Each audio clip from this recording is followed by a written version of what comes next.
જસદણમાં એક 6 વર્ષની માસૂમ દીકરી પર બળાત્કાર ગુજારી એના ગુપ્તાંગમાં સળિયા ઘુસાડી દેવાની ઘટના સામે આવી છે. આ ગુજરાત કઈ દિશામાં જઈ રહ્યું છે? 5 વર્ષની, 8 વર્ષની, 10 વર્ષની, 12 વર્ષની બાળકીઓ ઉપર, દીકરીઓ ઉપર આ શું જુલ્મ વર્તાવવામાં આવી રહ્યો છે?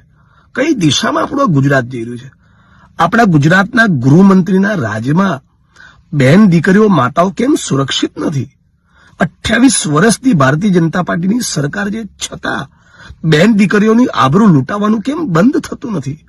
એક માસૂમ 6 વર્ષની દીકરી સાથે આવી ઘટના તમે કલ્પના કરી શકો? કોઈ બચ્ચો કહેવાય, ફૂલ જેવી દીકરી, એની પર રેપ કરીને એના ગુપ્તાંગમાં સળીઓ નાખી દેવું, આ કઈ હદની વિકૃતિ છે? આ સાહસ બળાત્કારીઓમાં એટલા માટે આવે છે કે આપણા રાજ્યમાં બહુ દુઃખ સાથે કહેવું પડે છે, ડ્રગ્સ માફિયાઓ, ભૂમાફિયાઓ, માઇનિંગ માફિયાઓ, બુટલેગરો, રેપિસ્ટ, કોઈના પેટનું પાણી હલતું નથી. બધાને એવી ખાતરી છે છેલ્લે અમારો વાળ વાંકો નહીં થાય, અમને સજા નહીં પડે.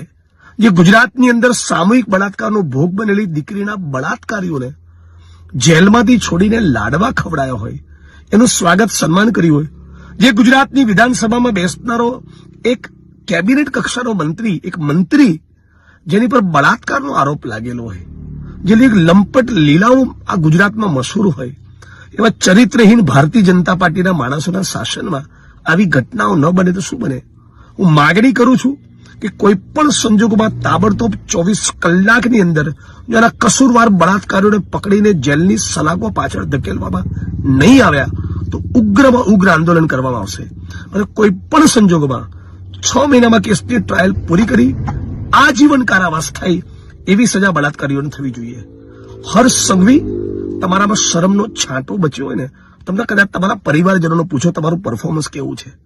ગૃહમંત્રી તરીકે તમારામાં શરમનો છાંટો બન્યો હોય તો કમસે કમ આ દીકરીઓ પર થતા બળાત્કારની ઘટનાથી લાજી મરો અને રાજીનામું આપો. શરમ કરો, શરમ.